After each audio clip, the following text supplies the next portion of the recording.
Hey YouTube, um, my lion's eye this morning was still breathing, so I left him in until he took his final breath, and I went on and buried him out in the backyard. With this tank that he was in here, I did a 75% water change. You can see I'm filling uh, some of the water back in, and tomorrow I'll do another water change, maybe a 50% water change. Uh, yeah, but it's one of my favorite fish, so I gotta replace that guy. So in this tank here, I have this gold bar female here from Raps. She only really sport bars when she's by herself. In this tank, for whatever reason, she never sport bars. She has a lot more red on her than anything. And also, I have my Eloensis in here now. So I took the other lion's eye out and put them in another tank.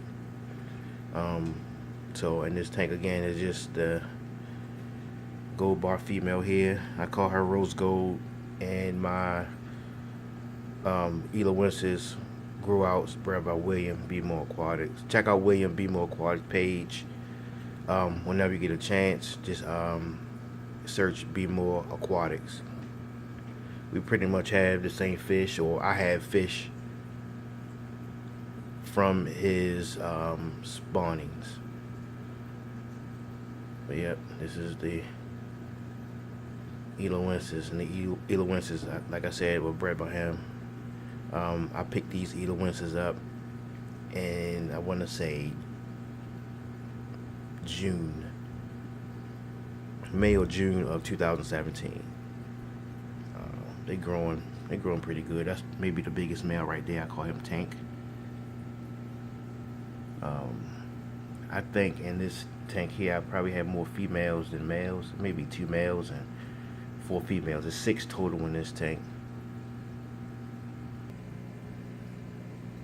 So in this tank here, this seems to be the culprit, the female who killed my lion's eye. I took her out of this tank because she was harassing my hoka boomerangs like non-stop. So I put it in that other tank with the Eloensis grow outs and the lion's eye grow outs. And like I said, I came home from work and my big lion's eye male was floating at the top. He was beat up. I thought I would be able to save him, but nevertheless, he, you know, met his demise, I guess. Yeah, this female, for now, she's gonna had to spend some time in timeout. But in this tank here, I have hoga boomerang, my 2 hoga boomerangs here. I'm crossing my fingers on these 2 guys. Um, the male is smaller than the female, but we'll see how that pans out. And also in here, I have the second batch of Eloensis grow outs that William bred. These guys are getting bigger than the first batch. I think they like a month, maybe a month to a month and a half apart in age. But I like this second group. I like this little second group here. And I believe it's in this group. It may be about 7 in here. I think I have a total of for the second batch of Eloensis, I have a total of maybe 8, maybe 8 or 9 total.